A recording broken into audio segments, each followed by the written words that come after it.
Happiness is an emotional response to an outcome.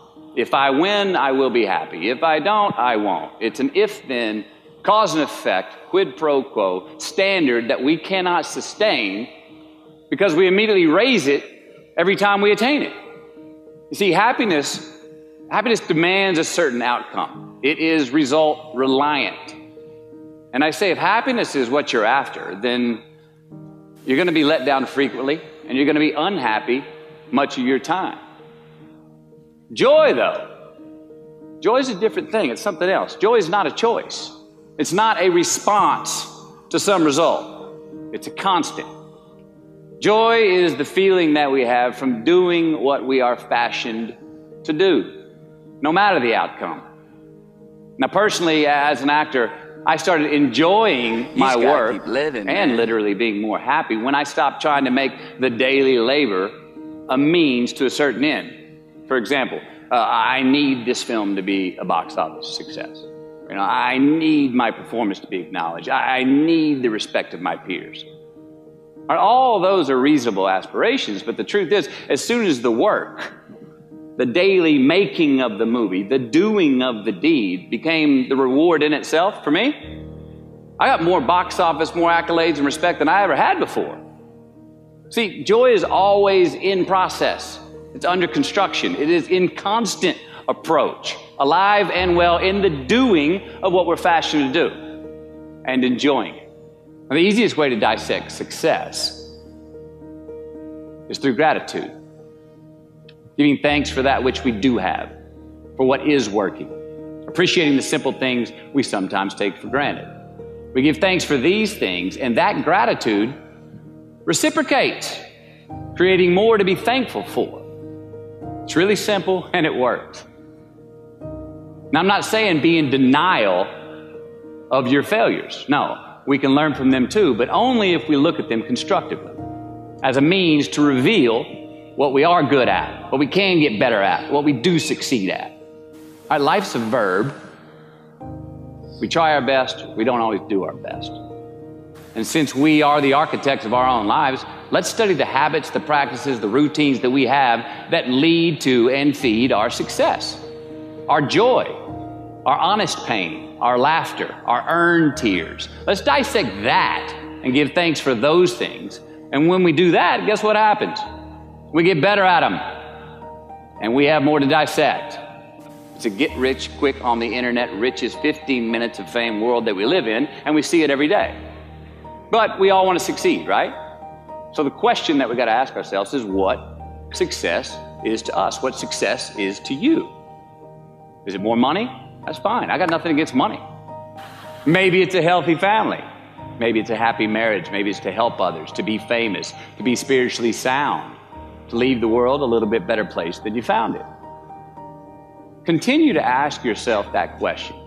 Now, your answer may change over time, and that's fine. But do yourself this favor.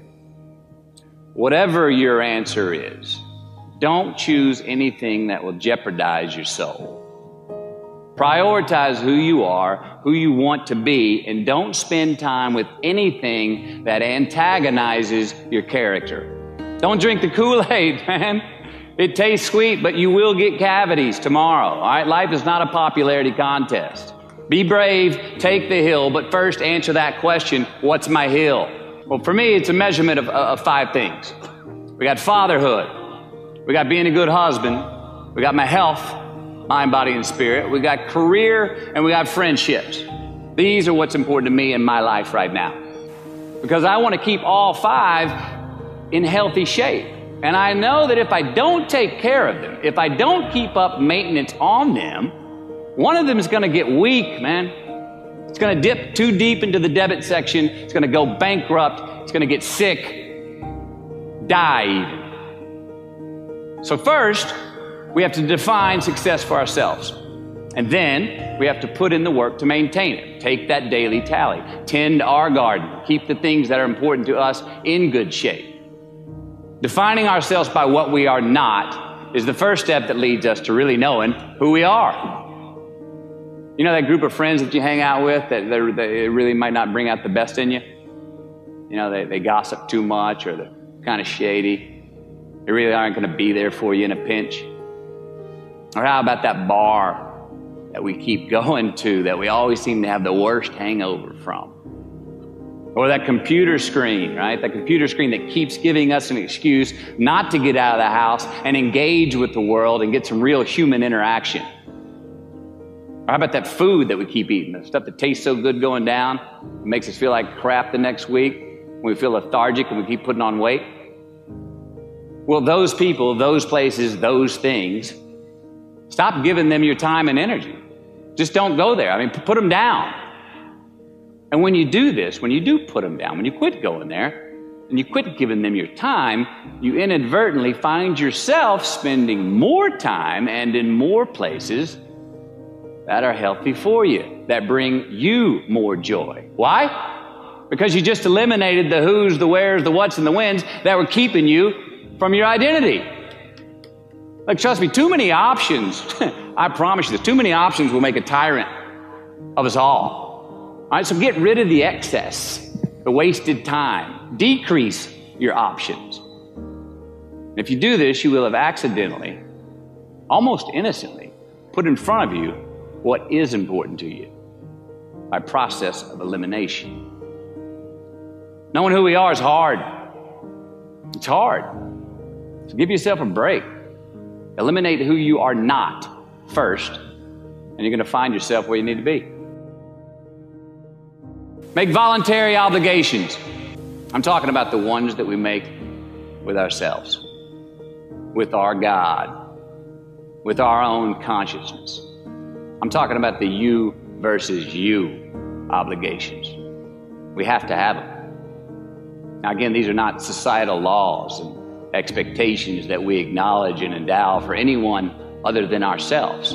These are faith-based obligations that we make on our own.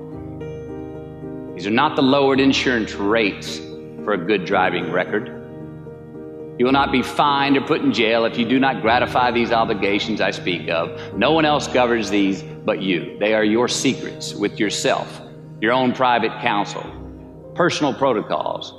And while nobody throws you a party when you abide by them, no one's going to arrest you when you break them either, except yourself. An honest man's pillow is his peace of mind. And when you lay down on that pillow at night, no matter who's in your bed, we all sleep alone. These are your personal Jiminy Crickets, and there are not enough cops in the entire world to police them. It's on you. It's on you. We do our best when our destinations are beyond the measurement, when our reach continually exceeds our grasp, and when we have immortal finish lines. And when we do this, the race is never over. The journey has no port. The adventure never ends because we are always on the way. So do this, and let somebody else come up and tap you on the shoulder and say, hey, you scored. Let them run up and tap you on the shoulder and say, man, you won. Let them come tell you, you can go home now. Let them say, I love you too. Let them say, thank you.